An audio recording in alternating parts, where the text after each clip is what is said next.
If you're wondering what do you mean, what's all this lightning stuff? If you've never logged into Salesforce before, it makes zero difference to you.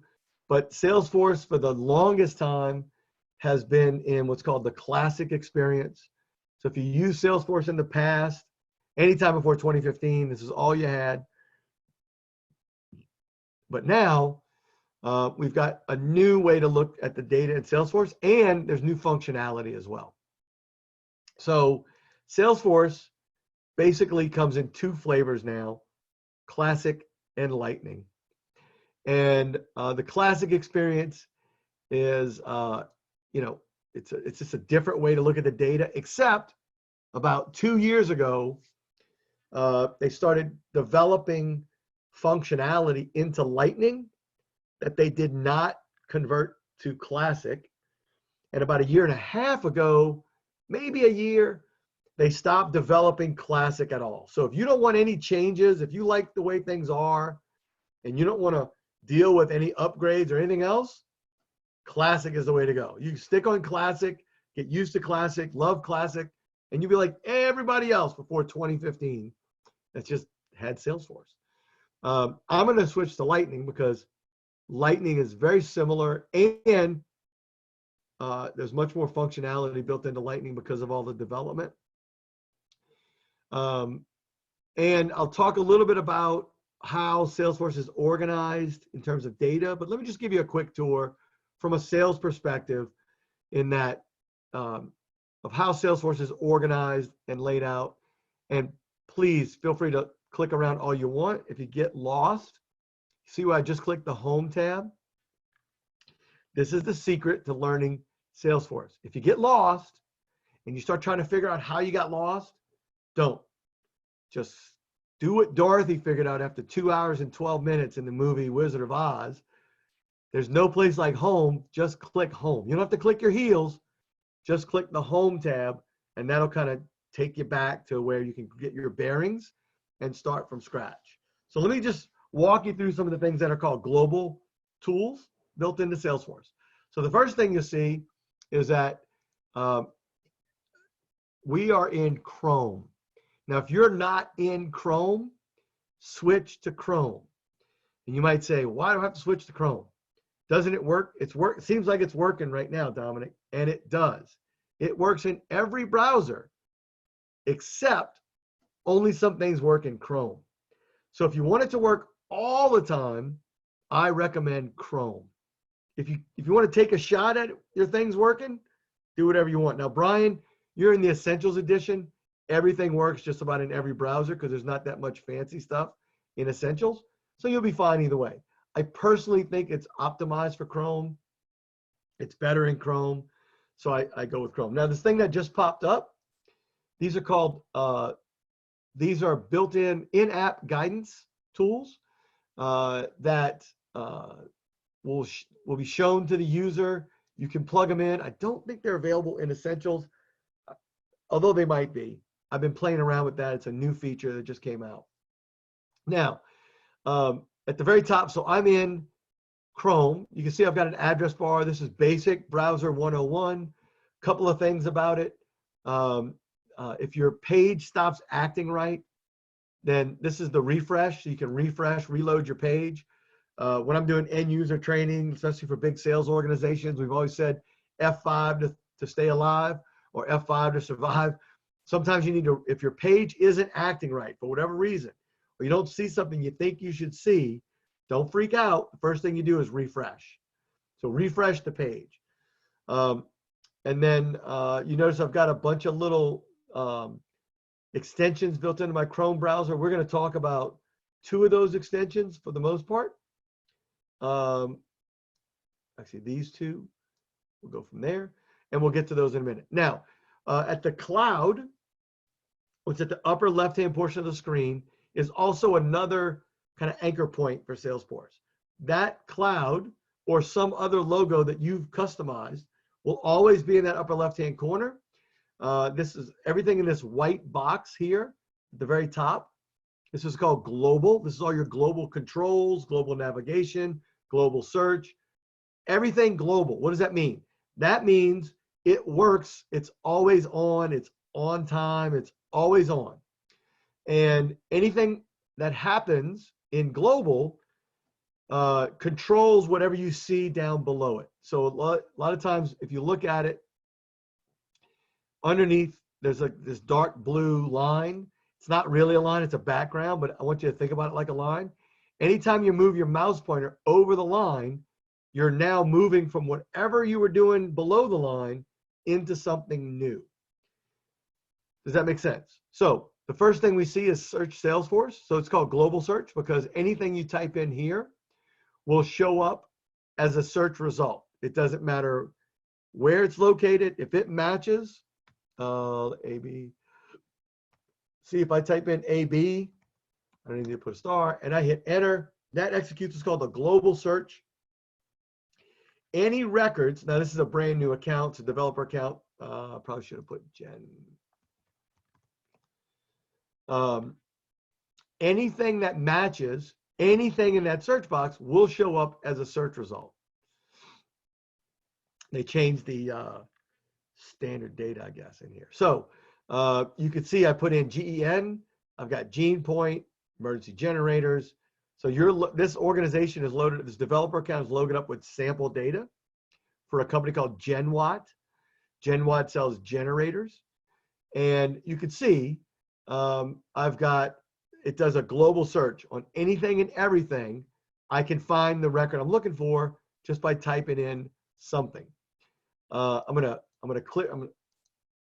gonna move on. The next couple of things along the top are also global functions, global actions, if you will. So I've got a favorites. I can't put a favorite here, but I could add records, reports, any page that I look at, I can add as a favorite. I've got global actions. Again, global means whatever I'm doing, these global actions would say, if somebody called me, I can have a pop-up window that just comes up right on my screen in front of whatever I'm working on. So I can do something, get rid of it, and then go back to what I was doing. It's one of those things about productivity that one of the challenges with productivity is dealing with interruptions, dealing with distractions, right? That can interrupt you. And it's the hardest part is to get back to what you were doing. So sometimes if you're doing something, like I'm conducting a search, somebody calls in, they're a new lead. I want to capture it really quick because I don't want to lose it, but I want to get back to what I'm doing. John Smith. And he says call him back, so 504. So I can just simply, company name is, and I'm back to my search. I got interrupted, but I'm back on track, which improves my productivity because I have that. Now, the little question mark is help. Help will change based on what page you're looking at and where you're doing. There's also just generic help about Salesforce. So as you get into more and more customizations, it won't be relevant to your customizations, but rather the kind of stuff you're looking at, but you still have to deal with customizations. It can also show you, it'll take you to help documentation. You can also go to trailheads if it's appropriate. So it'll take you to contextual. Now we're going to spend a lot of time in this next one called setup. And when you click on the setup, you can see you've got a couple different choices. Setup, which is, we'll talk about that when we jump into it. We'll spend a lot of time in setup in this class, not the front end. I'm just going over the front end for now. And then the bell is the notification bell. This is the communication notification when you're interacting with other people that you work with. Now, in this developer org, you shouldn't have too many people because there's only 2 licenses that they give you in this. So you really can't set up a lot of people for free. But we'll do this in when I set you up in my community, in my Salesforce, you'll be able to interact with each other and get notifications. Now, the next one is important. So click on your little face in the view profile. And you'll see a couple of things here One is your little icon for your face showed up again, your name, and then settings. So if you click on your face, go ahead and do that now. Follow along with me on this one. If you click on your face, this is your what's called chatter profile. Another way to say it is your user profile. It's kind of like your user profile. I say kind of like that because it's technically called a chatter profile. That's the term for it. Now, one of the challenges with Salesforce, everybody likes to call something something. However, in Salesforce, every something has a name, and I call it by its name. You might call it something else, but I call it something. Whatever it is what I call it. So this is your chatter profile. You can add an about me statement. You can change your photo. I'm going to do it real quick. I click on that. I can upload an image. Now, I typically tell people upload a professional image, typically not something that you would put on your dating profile. It's not that. It's work related. So these are all good things. So you can put your picture in there so people can see who you are, because that creates connection while you're collaborating. There's an about me section. If you click on that little pencil, you can add whatever you want about you, former Marine and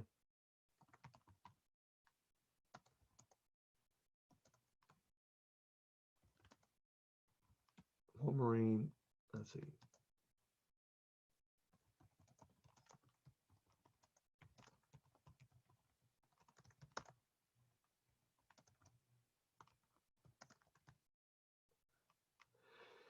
Put whatever you want. It's also searchable. Why is that important? Well, if you're looking for UGA graduates to watch the game with next year when they're winning again, you might just do a quick search for your company. Now, if there's only 2 people in your company, no big deal. But when you get 200 or 2,000, or that becomes really important. You can also edit your profile with some of the details section down here. Whenever you see edit on a page, it typically relates to the details of that record that are on that page. So here I am, trainer. You can put in your addresses, and I got stuck. So you go a little deeper into it if you want. Again, all these things are useful as part of your public profile within your private org. So this is your profile that gets around your org. Now, one of the first assignments you'll have when I send you your login to my company's chatter group, you'll have a chatter license. You'll be able to set this up so you guys can get to know each other via your chatter profile. Anyway, so I'm going to go back to the home tab. I'm done with that. I'm going to go back on tour. Any questions or comments so far? So everything I talked about up at the top line, those are global. They're always there. They sit on the top along with the navigation bar that you see where the last line, the global controls. The first thing you'll see on the very left is called the 9 dots or the app launcher. How do I know it's called the app launcher? We'll click it and you'll see that's the app launcher because it's called app launcher right here at the top. That's its name. It's really easy. You thought Salesforce was going to be hard. So these are what's called applications. They are collections of data relevant to the types of jobs your different users do. So for example, if you've got somebody in sales, they might pick the sales app. If they're in marketing, they might pick the marketing app. If they're in service, you're starting to get the hang of this, right? And there's different ones for different, you can create these custom. We'll talk about those as well. Now, I can collapse this section and I can go to all items. All items are every individual type of data that your company tracks and organizes. They're called objects in Salesforce. Now, some of these are a little more than just objects. So, for example, a calendar. You've got reports, dashboards. Where's my dashboards? Dashboards. You got reports. Those are obviously not objects. Now you say, well, what's an object, Dominic? An object is a table of data. So if I want to see all my accounts, all the businesses that I do business with, I can go to the accounts object. If I want to see all the contacts, which are the people that work in the businesses that I call accounts, that's a separate table of data. If I sign contracts with those people, I want to see all the contracts in one place. You starting to see what this is? It separates data by the type of data that it is, so data doesn't get jumbled up, mixed up, and it creates what's called a relational database. There's a relationship of the data between each other. That's really the R in CRM.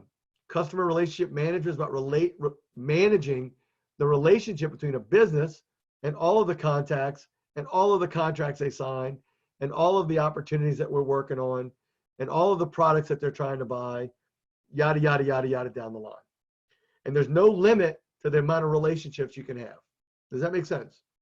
This is a quick and easy navigation tool. You can navigate to anything that's not on one of your tabs, navigation. Now, if you pick a different app, it might change the number of tabs, the order of the tabs, and even what's on the home page for that application, all of which we'll learn how to customize when we go through this particular course. It's a standard page. This is a personal tool we call quarterly performance.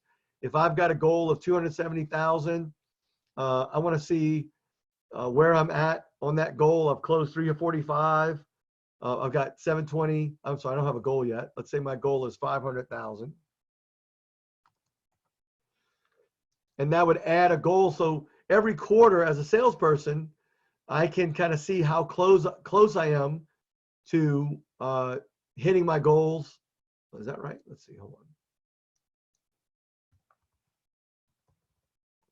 Did that both ways. So I can see how I'm progressing this quarter on my goals, right? So this is my total pipeline, and that's my goal. So I know I see a gap. It's a cool little tool called quarterly performance. Again, everything's customizable. This is just how it comes out of the box. I've got my calendar. I've got my tasks. I've got recent records, which has none there because I haven't looked at any records yet. And I got key deals. On the right, all these little white boxes in Lightning are called components. All these little components gather up information and present them to you in a way that makes sense for you. Instead of having to dig around a bunch of different places, everything can kind of be convened in one place, collected in one place. Now, this is a little bit of the magic of Salesforce. You see where it says assistant? So in the background, Salesforce has this little Jewish guy called Einstein that is figuring stuff all the time. It's looking at data. It's looking at what's in your database, what's on the screen, and saying, this lead was assigned to you today. You should probably do something about that. So again, it's like highlighting things that are important to you. We'll talk about some other productivity tools that are built in. So now in no particular order, I'm just going from left to right. So let's click on opportunities. Opportunities are the only place you make money in Salesforce. Where do you make money in Salesforce?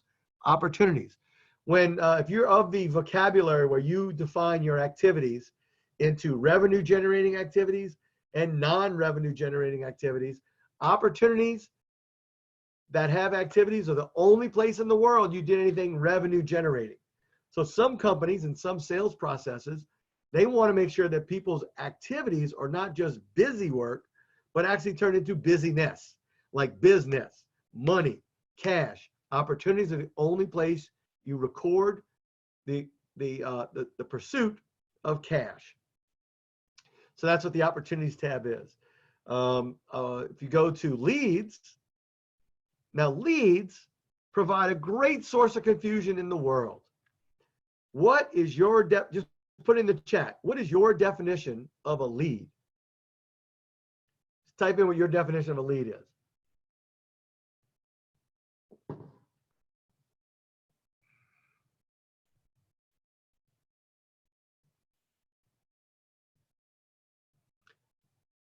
I'm waiting. Did anybody put it in yet? I'm in the chat. A virtual, all right, very good, Amy. Oh, Amy, you gave away the answer too soon. Oh, yeah, it is. It's a digital business card. Brian? No problem. Gil? What she said. What she said. Nah, you work at Wingman Enterprises. At Wingman Enterprises, a lead is a potential speaking engagement, and that's not true at all. because you don't know if they're even qualified yet, right? So, right, they are, Amy said it the way I say it, because she's heard me say it many times. It is a digital or a virtual business card. Why is it a business card? Well, because a business card, if you look at them closely, they have two things on them. You got the name of a company and you got the name of an individual, right? That's it. That's all you know. So leads are a combination of data so that you can group them together to do like mass emails, mass, postcards, letters, visits, whatever you want to do to get to where you can actually find out if they're worth pursuing to make money. It's not a revenue generating activity because you're actually qualifying / disqualifying that person to whether you should even pursue them. So, this is the lead that I just created, so it's right there. You got the name, the title, the company, the phone number, the email, all that kind of stuff, and then a status. And we'll talk about that in a minute. But leads are the top of the funnel. If you're looking at sales like a funnel or a process,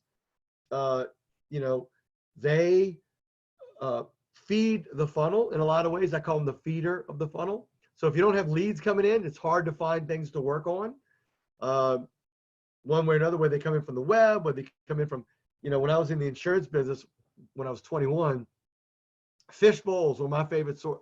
Fish bowls in restaurants were my favorite source of leads. Do y'all see those anymore? Y'all remember? You know what I'm talking about? Y'all old enough to remember what I'm talking about? You walk into a Shoney's, or kind of Shoney's was the one I went to because it was close to my office. And there's drop your business card in for a free lunch. And then every week somebody came by, picked up the bucket of business cards, and then called somebody and said, "You want a free lunch? Come on into Shoney's." Well, I used to just go. It was easier for me to just go into the restaurant, reach into the basket, because I sold life insurance. Everybody that had a life was a quality prospect to me. I just reach in, grab a stack of business cards, walk out, go to Kinko's, copy them, and then bring them back, drop them back in. Sometimes I never made it back, but that was my intention. And then I call them and say, "You don't want any life insurance, do you?" And they go, "No." I hang up, scratch them off the list. I make calls like that every day until somebody said, "What kind you got?" And I'm like, let's talk. So leads require effort to see if there's interest, and then are they qualified? So they follow a process.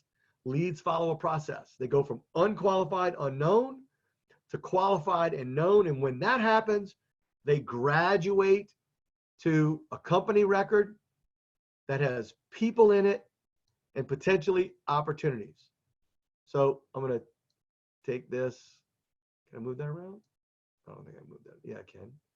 So again, you can even organize your tabs that follow this order if that's what you like. So there's a little bit of things you can do here. So I'm just going over the navigation bar, right? You could do some changes. The other thing you might see is a more at the very end. I'll cover each one of these in detail as we go along. And that just means there's more tabs than your screen would allow.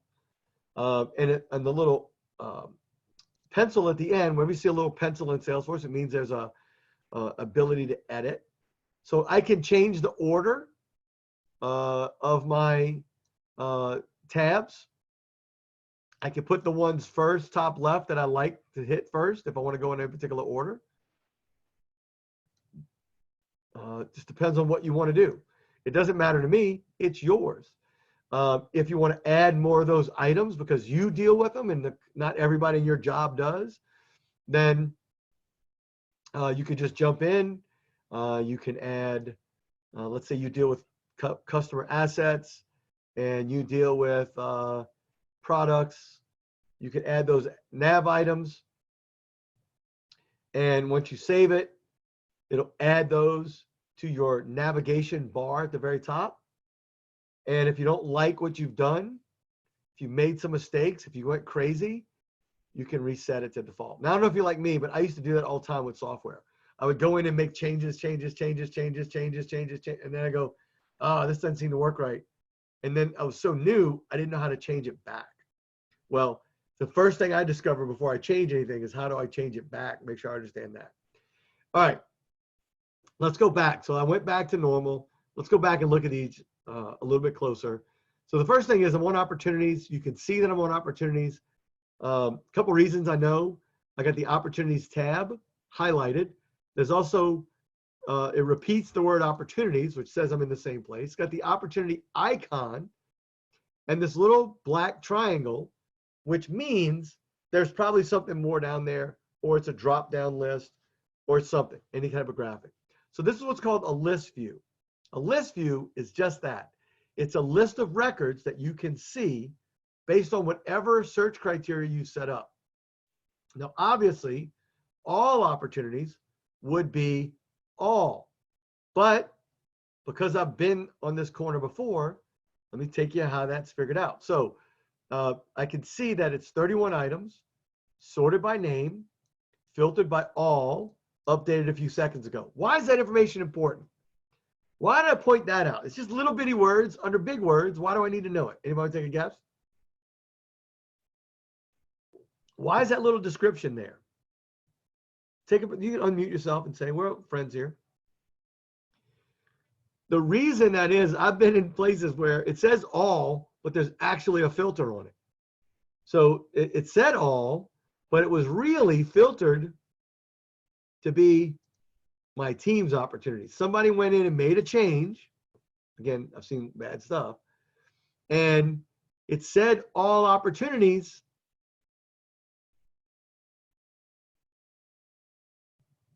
but nothing showed up. Now this one, we haven't changed much yet, right? So that didn't matter much for this one because of this demo org. They're all owned by me. I'm on the team, so that's wasn't a very good example, Dominic. But I'll get to you in that. Anyway, we'll talk about how that works because here's the deal with list views.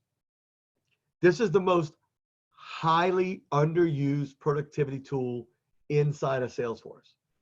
List views are like saved searches.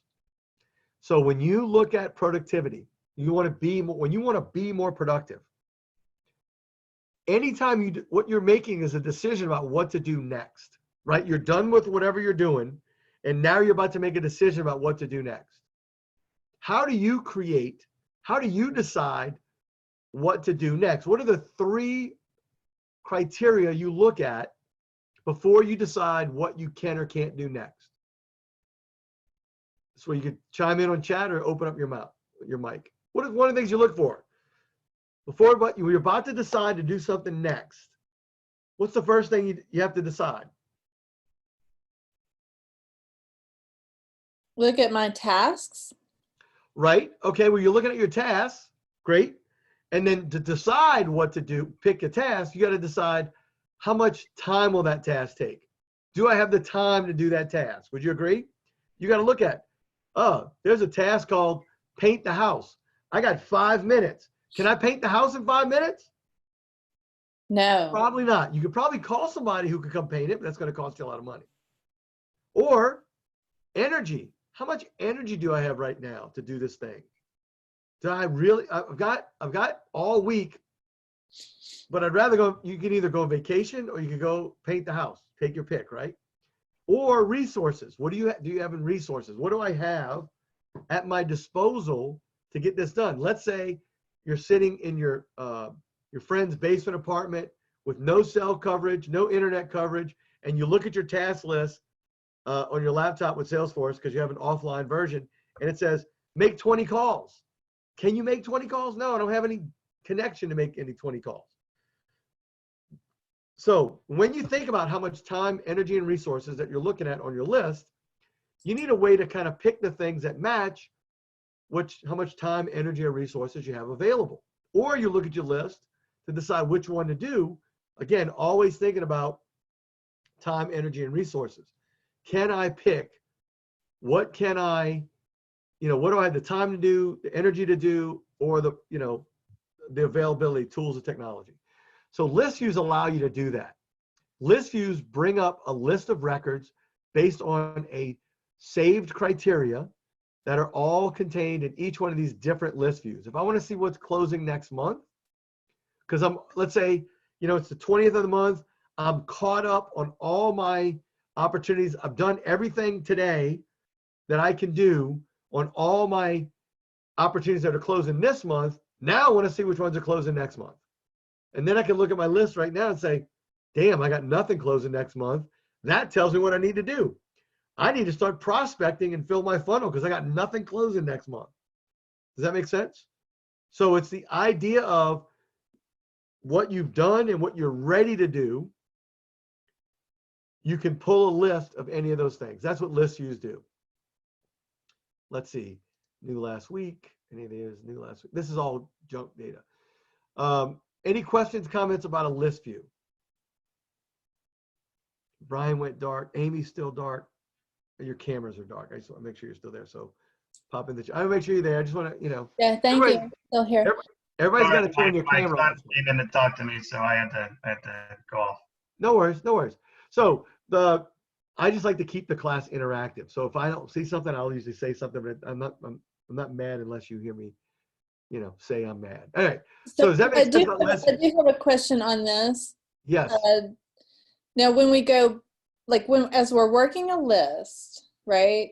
And then we pick an item like to address or work or whatever. Correct. Isn't there like a quick little one-click thing where you can get back to the list you were working? It kind of depends on how you got to where you are. I'm saying that I kind of know the source of your question. So for example, if I went into this opportunity, Edge Emergency Generator, and I did some work on this, depending on how I got there, I can go back to the list I was on by either clicking the back button, which would take me back to the list, but only if back is where I was. If I went into that record again and, you know, I started doing a bunch of stuff on that record and, you know, making changes and saying next step is,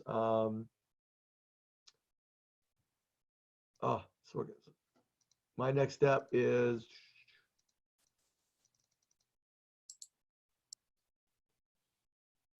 oh, it's killing me.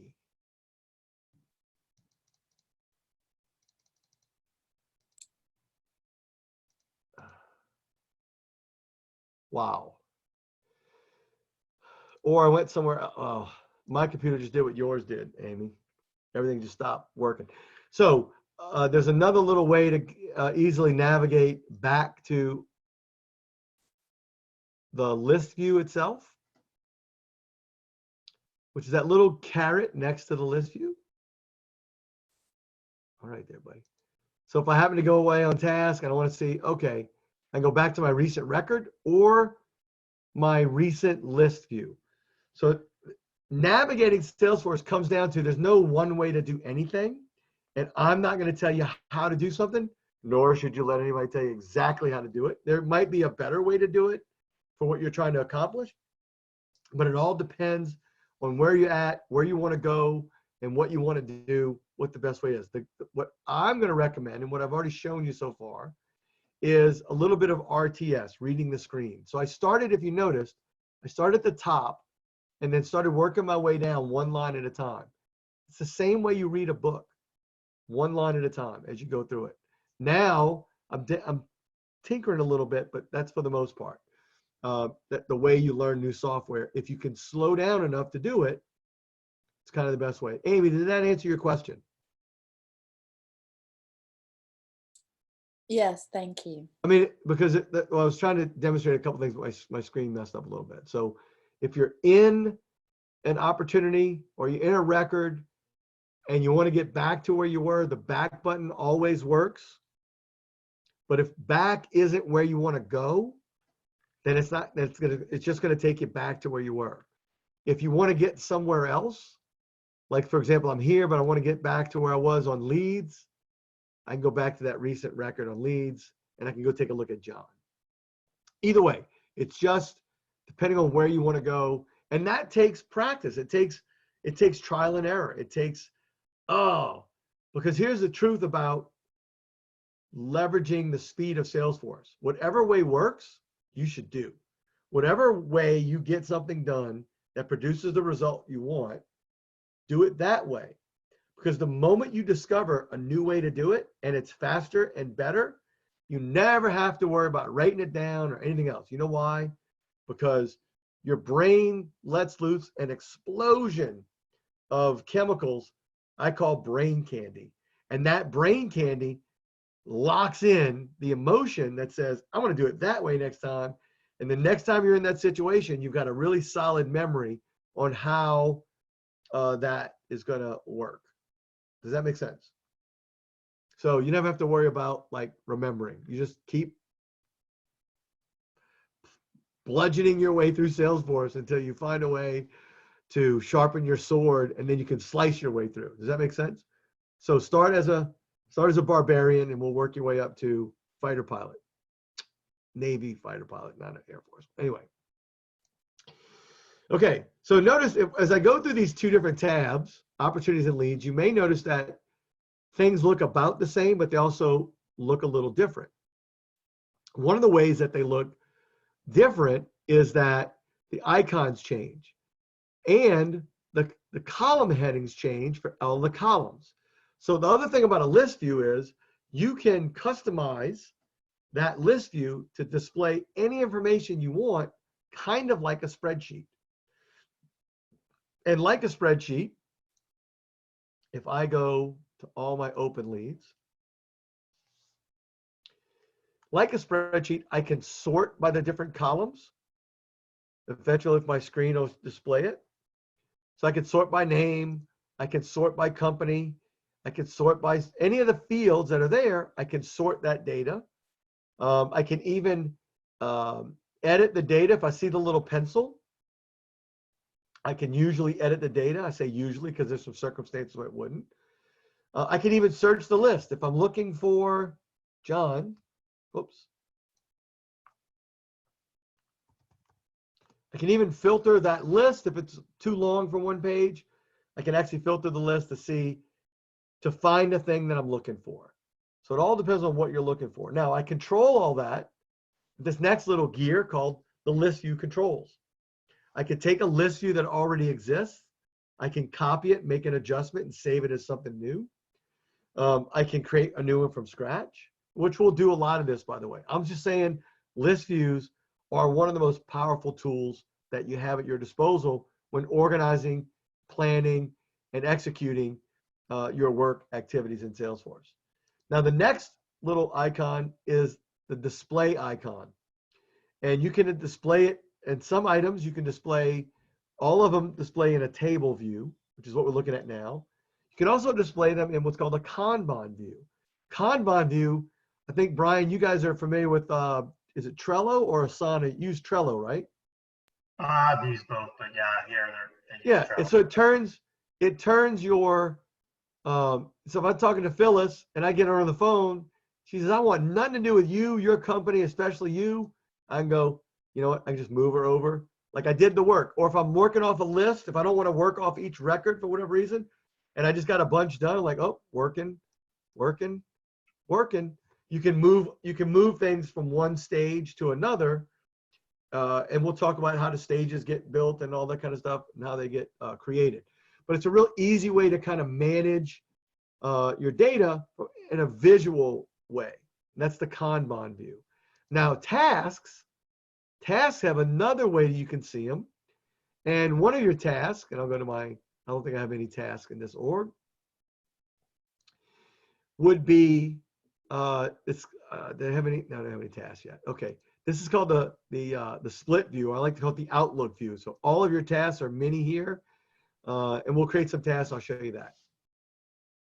Let me go to the Accounts tab. And in our accounts, again, this is all dummy data that's been loaded up. So you'll be able to plug into these. So accounts are companies that you're doing business with, or that they qualify as someone worth doing business with. Somebody just joined? I believe we did. We had somebody just join. Hi, Amy Gill. Welcome. Who just joined? They're on the phone. We'll see when they get here. Okay. If I go into an account record, let me look more at each record.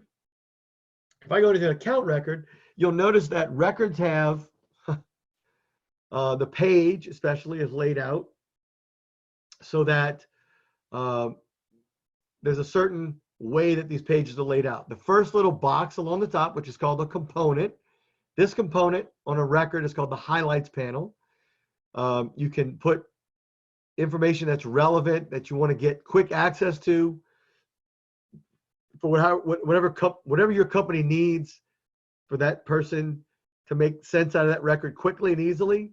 That's how you get quickly and easily up to speed on a record, is with the highlights panel. You'll notice that there's more components down in the body of the page, and the 2/3 page, and I call that because page is laid out with 2/3, 1/3. 2/3 has what's called the related tab, which is all the related data. So when you think about a lead has one company, one contact, one phone number, no opportunities, right? Well, an account is a company. Right now, we only have one contact, but obviously more than one person usually works at a company. So you can add many contacts to that account record. So this is you might think of it like a parent, and these are all the children that are contacts. You can also find they have many opportunities. You might have many conversations to make money with this person, whether you make it or not, that records all the distinct conversations. And I like to call opportunities conversations for cash. So if you're having a particular conversation with this company about whatever's detailed here, that's distinct from a conversation about something else. Cases are the problems or issues that customers have. Hey, we didn't get the coins. Hey, there's no roof for this house. Hey, there's this, that, or the other thing. Customers, which are people, right? So Jack Rogers at this company called up and had structural failure of the base, had power generators started below stated level, blah, blah, blah. These are all problems that need to be resolved. This way you keep track of them from start to middle to end, and there's always a better way to maintain customer satisfaction by maintaining visibility of those problems. Some people call them issue trackers. Maybe there's contracts that you sign with this account. Maybe there's notes about this account. You put it there. Maybe there's people you work with at this account, which might be other accounts in your database. So you might have a lawyer called Dewey, Cheatham and Howe, which happens to write all the contracts for the textile industry. They would be a partner. You could add them as a relationship to this record, which is important because that's different than the details of the record. The details of the record are things like what's their address? Do they have a D&B number? Do we have an internal account number that lives somewhere else? Where is their site located? Do they have more than one site in that city? I need to give those sites different names. Is there a different billing address or shipping address? Do they have a service level agreement with us? As a company, did they sign a contract for better service? How many locations? Anything you can think of that's unique to that company would go on the details page. Whenever there's information about a record that's one-to-one, your name, your email, your phone number, your social security number, your height, your weight, your weight, we'll forget that. When there's this one piece of information that can be current at any one point in time, that's always on the details tab of a record. And now Lightning does a thing called news. So if you're logged into Twitter, and I'm not logged in with this org yet, if I were logged into Twitter,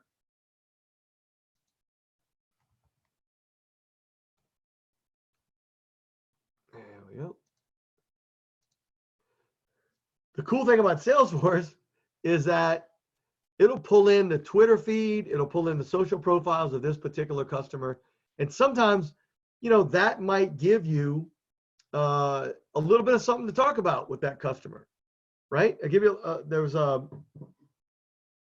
I don't have it in here, but so it brings in like a little mini news feed for that person, both in their Twitter and on the web of information. Now that's a new feature in the last couple of years. There are several different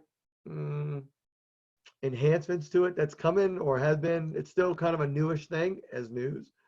I linked my Twitter account. You didn't work, so screw you guys. All right, I'm going to move to the other third of the page now. The other third of the page happens to be two more columns. One's called activity, and the other's chatter. We're going to talk a lot more about activities. Activities are the way you record the work that you've done with or planning to do with this particular record. In this case, it's with the account. So maybe there's something I need to do for the account. A new task. A task is something that goes on a list. An event is something that goes on a calendar. If I did something in the past, that's the log a call feature. I did that in call in the broadest sense of the term, not necessarily phone call. You could have made an email call. You could have made a drop-in call. You could have made a have a meeting met them at an event call. Whatever. It's basically log a past activity that's already completed. That's what logging a call is. You're recording some type of activity, and that's an email. Now these are all called publisher actions. Publisher actions. You publish actions to the activity feed of this particular record. You can even send an email. It doesn't matter because all of those actions will get published to the activity feed, kind of like an ongoing timeline of activity. And as you work with customers over and over, you don't have to by the way, productivity tip. Wouldn't it be great if while you're in Salesforce, you wanted to see a history of all the emails you have with somebody? Bam, it's right here. I'll show you that in my org in a minute. As a matter of fact, I can just show you that now. If I go here, am I winning? Yeah. So if I did that, I'll just show you for you guys. If I go Gil, there's Gil. Let me boost my.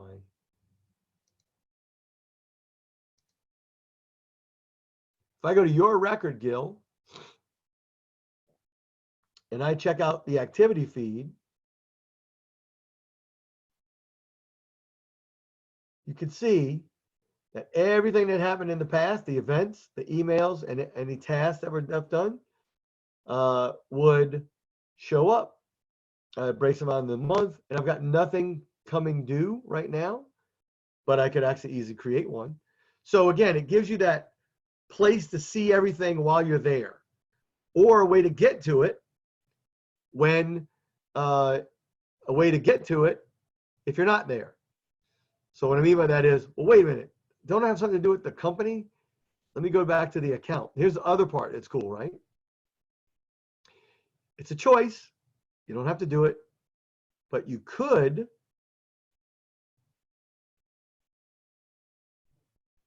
When I go to my account timeline, you can see, wait a minute, here's Gil stuff too. Yep, the stuff sent to Gil. I think there's also stuff sent to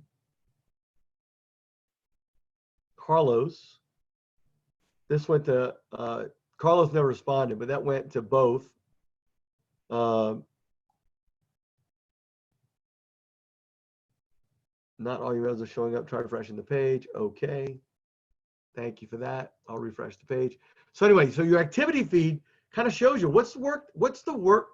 Look, you might have a sense that a customer is working you to death. That's taking a lot longer. It's harder. Well, go find out. Go look at the feed. You can tell.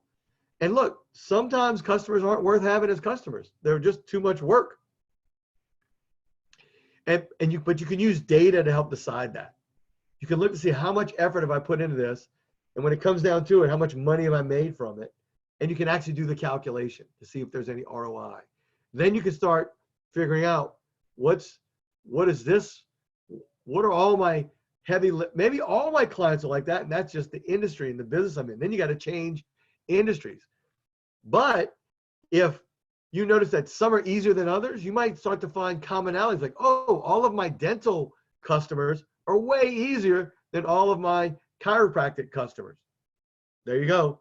Starting to figure out where do I want to spend my time, energy, and resources moving forward based on data that I've collected as I go along.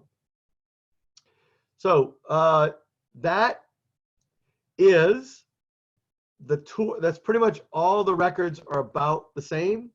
They may be laid out a little different. You may have different, you can lay out those things completely different. What are your questions, comments, or concerns about navigating Salesforce? Getting from one record to another? Does it make sense? Brian, is this your first time looking at Salesforce like this? Yeah, and I'm assuming, like I said, we'll get more into like the add-ons and stuff like that for Outlook and Gmail and all that stuff. Yeah, good. I'd love to get that squared away. Because So I'm assuming that's what connects with the email logs, right? So they can track it. It is. So it is not connected at Wingman Enterprises, but now that you're there, we can get you and Waldo to get connected via Ron's help that I couldn't get personally from Ron. But we can now make that happen. All right. So that would be helpful for everybody. And then the last piece is Chatter. So Chatter is an internal communication and collaboration tool. We're going to spend more time on Chatter. Chatter allows you to post like you would on Facebook without all the annoying political memes or cat videos. But it's work related. But even more important than that, there's things you can do in Chatter.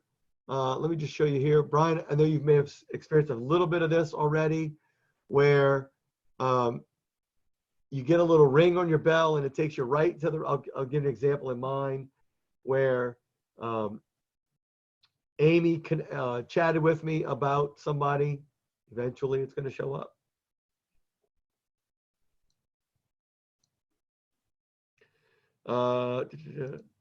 So if I got it, I want you to think about something for a second. How many times do you get an email from somebody you work with or have worked with in the past? It's a question about, hey, what's the deal with Kyle? And I send you back an email that says, which Kyle? You know, Kyle at Cooper Music. Oh yeah, what about him? What about this? What about that? Right? All that, how many of you have done that? You've had what's called, I call it a reversation. You haven't even had the conversation. You're just trying to figure out what and who you're talking about first, right? Happens all the time. It happens all the time, some different places, right? Mm-hmm. So, do you want to, do you have, like, so right here, I'm like, what, if I don't remember, and I try not to remember anything, I'm like, what are you talking about, Amy? Let's go look at Kyle's record. So I didn't have to ask Amy which Kyle, which Cooper, all those things, right? I can actually go look and see the details. I can check out the history with Kyle. I can refresh my memory before I answer or ask the other person to answer for me. Now, this works if both parties work it. However, it can work, and I know Brian's shaking his head, it can work a couple of different ways as well. So when I send a message, I got that message. Actually, I got that message via my email as well. So I could have replied by email. I'm doing that with two thumbs, almost like it's a BlackBerry or a fighter pilot. If I respond back and I send a message through Chatter, the person can get an email notification which they can respond back to if they have enough knowledge. If they don't, they can always link back to the record, open up Salesforce on the mobile app, have access to all the information right here, and intelligently answer the question. But even if they don't, even if they won't do that, I still, if someone asks me a question via email about a customer, I go in, try to find the customer, like, you know, I go try to find the Kyles in the world. Say, well, I got two Kyles. I can go look at each one if I want. I can see if there's anything else Kyle related. I can look at it and I can say, oh, I'm sorry I did that to you guys. Oops. I'm in the Kyle. I'm looking at it. I can say, oh, I can respond. I'll respond to that person who emailed me. If they originated the conversation in email, I'll still respond to them in Chatter. Why? Because I'm Salesforcing them to go back into the tool where the information lives. Well, and it could also possibly provide them more information. Like if you answer their question, that might lead to additional questions Of course. And, you know, that'll hopefully save a little bit of back and forth as well. That's right. So I got like, so, oh, look this, I didn't mark him as unqualified. There he is. He's gone. So he's out. He's unqualified. My understanding also is with the chatter also, I apologize about that. It's kind of helpful in my case. I'm not justifying it, but hopefully you can get the users to buy into it. It keeps the information on the particular content in one place instead of. Yes. That's exactly right. Again, Yes. if you think about how much you dug in your inbox on a daily basis, you would be surprised at how much time it eats away. But nobody really notices it because they do it all the time. Yeah. You don't think about how much time you spend breathing, but you tend to do it 24 hours a day. But if you do something all the time, you stop thinking about it. Once it hits your basal, we can talk about the neuroscience. Once it hits your basal ganglia, and you can do that while you do something else, you're screwed because you're not even thinking about it anymore. You're unconsciously doing it. Well, that's what a lot of people do with email. They do it so much, they dig around. They're so good at being bad. They're professional horribles, right? They're horribles at it. There's actually a place in the Northeast somewhere called Terribles. It's a convenience store called Terribles. And that's what these people become. They become terrible users of email. But yeah, so look at that chatter. If I want to get up to date, if I don't talk about Kyle, if somehow Kyle enters our website again a year later, I now have history on Kyle. And there's lots of places you can have that. And again, here's why Salesforce. If you start like you have, Brian, like you might, Gil and Amy, with the Essentials package, it's the simplest short package that there is.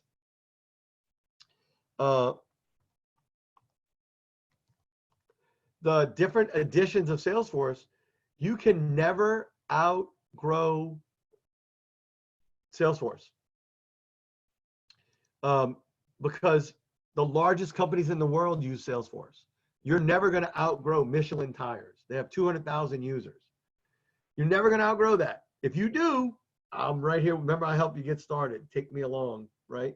So right now we have a developer edition. It's the $0 amount. This is a sales and support app, all in one, 25 bucks a month. Professional upgrades your ability to do certain things. That's 75 a month per user. They say enterprise is the most popular. I agree, because big companies do it.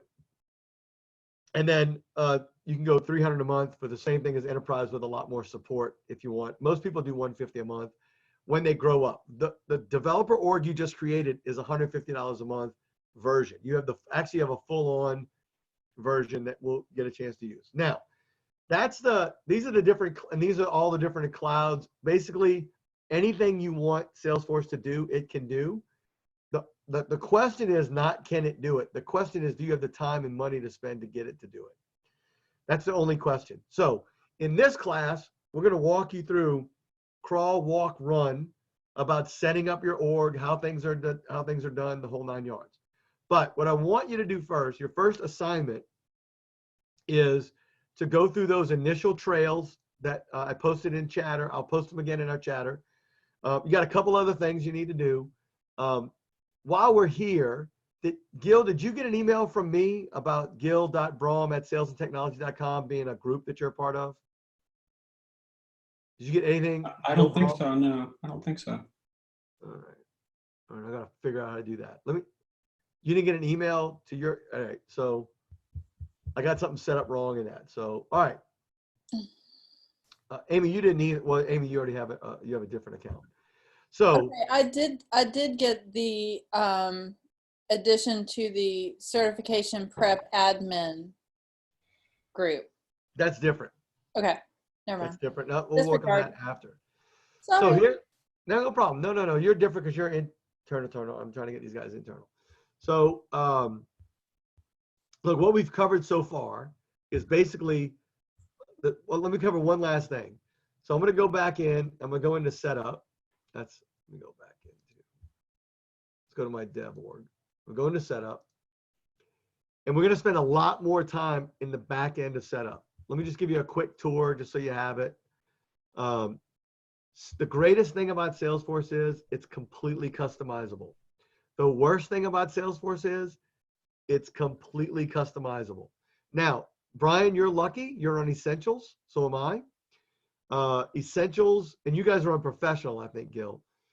Essentials is less customizable than all the others, but it's also a third the price of Professional. But we will we'll basically go through we're going to talk about how the org is set up. And this is the order in which we're going to go to. How the org is set up, how you set up users, and the user is made up of the user themselves, the profile, which is the permissions that control what they can see and do. And there's other things around that, basically profiles. And then we'll talk about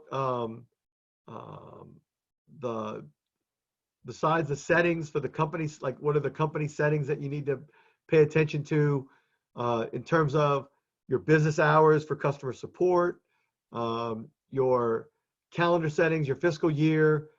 If you haven't set one up, there's a My Domain, which you've already gotten set up, Brian. It's your wingman at .my.salesforce.com.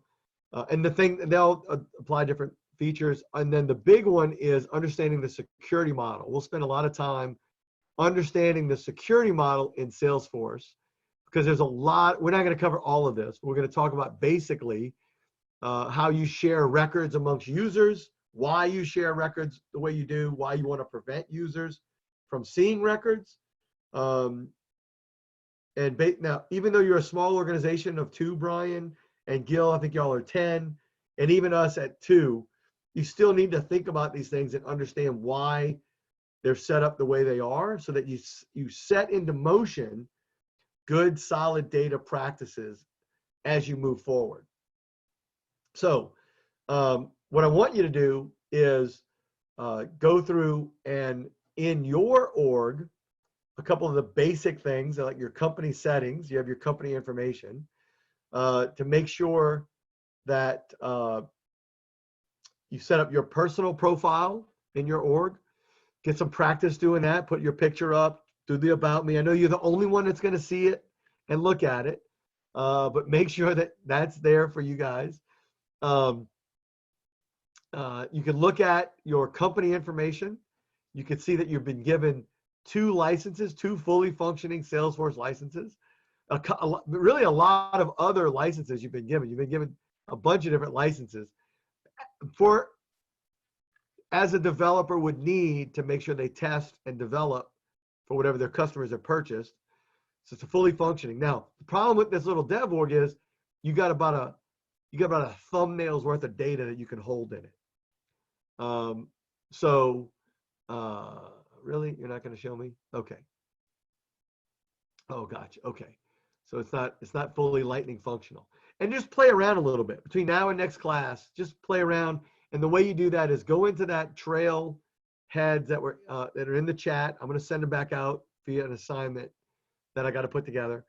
And because I broke the assignment page on my website that's supposed to hold the assignment, I broke that. I got to figure out how to fix it. So Melinda will help me with that. It should be ready by Thursday, if not by next Monday.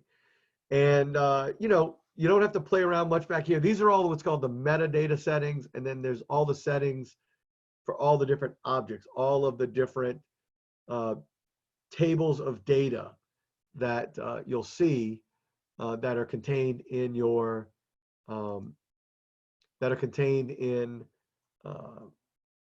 your org. So right off the bat, questions, comments, concerns?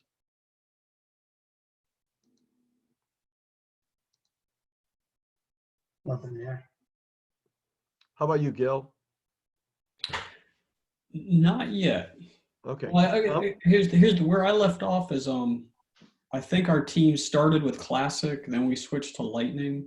Yep. And I was having trouble figuring out templates. And that's something I want to get back to. Templated emails.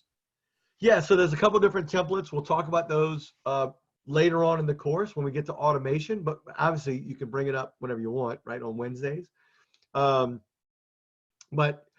I would say if you're curious about templates, then find the trail on templates and go look at that and we'll talk about it more on Wednesday. Now I'll send the invite out for Wednesday, but I want to, because we're smaller than a little bit than I expected this time, I'm going to give you a little bit of time to basically ask any questions about navigate. Now in this dev org, if you have any navigation questions or can it do this, can it do that, just click away. You can't break anything in that one. In your live data, be more judicious and cautious about trying stuff because you may not have the permissions to undo whatever you do. Here, you're the system admin, so you've got permission to undo whatever you need to do. Brian, I made you the admin today. Yeah. At your wingman. So be careful doing shit because you could actually break stuff not knowing it. And Gil, I think you're an admin for Green Magic Homes as well, which is dangerous. You got so many admins. We were at Salesforce Saturday this Saturday morning, and this one company who's a multi-million-dollar corporation talked about that they had 9 admins at their company, and they were in the process of cleaning all that up. When too many cooks, you ever heard the term, too many cooks spoil the pot? Well, too many admins can screw your org. That's the simplest, easiest way to figure that out. Like somebody makes one settings with this philosophy and somebody makes settings with that philosophy. And if those philosophies don't jive, it's like, it's a bad bus ride. We don't want a bad, but if it's bad, if you have a bad philosophy, then it's better to take that train all the way. Everything's built on that bad philosophy because you can usually undo it a lot easier than if people are building it cobbled up style. Let's see what else I want to tell you about this. This is basic. Like, look, and here's the if you get a chance, no requirement, I'll post some that you can look at. But if you get a chance and you're curious and you got some time, watch some of the Salesforce videos that are out there that are like from Dreamforce this year, some of the events that happen. Come plug into the events because there's really a lot happening with Salesforce. They really are on the leading edge of this type of technology. And other CRMs might do 1 or 2 things better than Salesforce, but in total, it reminds me a lot of Atlanta. Atlanta, to me, is the #1 city in the world at being #1 at nothing. I mean, Atlanta doesn't have the best football team, but we can go down the line, right? Everything that's got, there's even an argument whether they have the best soda that lives here, right? If you like Pepsi, which you're weird if you do. We might be #1 at Coca-Cola is all we are. But when you add up all the #2 and #3 spots of Atlanta, it really does make us #1. Now, Salesforce happens to be #1 in the globe as far as CRMs that are market penetration, volume, customer satisfaction, whatever Gartner does to make that stuff up. What I'm going to invite you to do is just kind of tip your toe in, start looking around, start talking, but we're going to emulate everything that we do out in the big Ohana or the big family of Salesforce. We're going to create a community. We're going to learn together. We're going to work together. We're going to go through the material as fast as we can that you can apply it together. And we're going to solve your problems together. That's the most important thing that's available here in this particular class. So with that being said, does anybody have anything they want to say? What was your impression of our kickoff call? You don't get to leave without saying something, by the way. You always got to say something. So Gil, you want to go first? Because you're used to me asking you questions. Yeah, it was good. It was good. It was a review mostly. Yep. But this is about where I left off a couple months ago. So that's great. That's great. It kind of reminds me, 25 years ago, I bought a piano and I had self-taught lessons and I was doing really good with the book until I got to the sharps and the minors. And that's where I left off. That one, I played piano to that one exercise and then I got done. How about you, Brian? What was it like for you? Yeah, it was good. I'm a bit of a noodler anyway, so I'll probably go in there and I'll break it. But not the live one, the developer one. But no, it's a quick overview. A lot of it makes sense. It's just now applying it as the future weeks go on, how we apply it, and how do we create the processes that that it's being utilized correctly and efficiently. Awesome. Beautiful. Amy, how about you? What was your first class experience like? It is a positive experience for me. What I'd like to do during this class, especially for you guys, is to, you know, I guess inject myself also as a teacher's aide on Dominic's behalf. So if you have, you know, anything in between classes, or if anything comes up or whatever, and you have, you know, something a little bit more urgent that you might need to, you know, talk about and explore, please don't hesitate to reach out to me, because that will just help me to learn as well. And then that will give you guys, you know, a higher level of value in your experience also. Thank you, Amy. I appreciate that. And as an acknowledgement, y'all see how nice it looks back there on my desk? Amy did that for me today while I was doing something else, which was perfect because I needed the help because I was running around crazy today. Anyway, so all that looks, you know, like it's supposed to because of Amy. We appreciate that. You'll see the plush toys back there. That's part of the swag culture of Salesforce. There's a huge swag culture. I like the shirts and there's stickers and there's stuff, and you know, and then look, let's see, where's the other one? Oh yeah, we've got where's the stickers? I got a whole pack of I got a new pack of stickers. I can't find them. Okay, I'll get them. You'll get them. It'll be part of the fun. Listen, I'm gonna let you guys out a little early. I like to try to, I'm always get out early. Your assignment is in the chat. I will also email it to you. Look for an email about your new email, which is your name at salesandtechnology.com. And I'm doing that for a very particular reason, so that when you get a login to my org, which is here, the winning, we have a chat, we'll have a chatter group set up just for us. Matter of fact, I'm going to set it up right now, and you'll be able to, we'll collaborate in here, but you'll actually be able to you'll be able to navigate all the different other chatter groups, and that specifically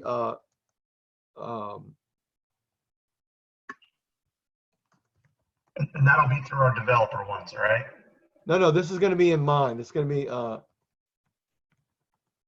this is our public group that we're going to be able to navigate each other through.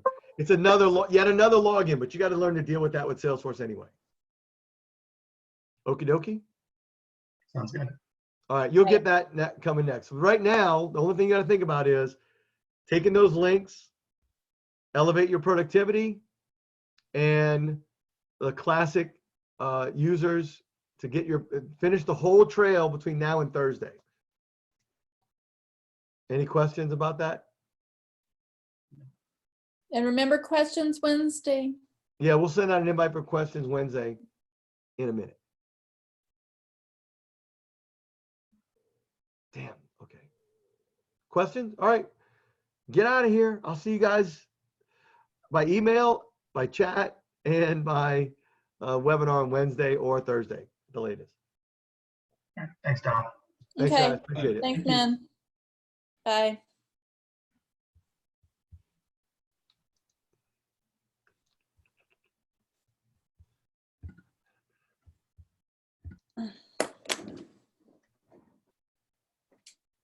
You're the bomb, honey.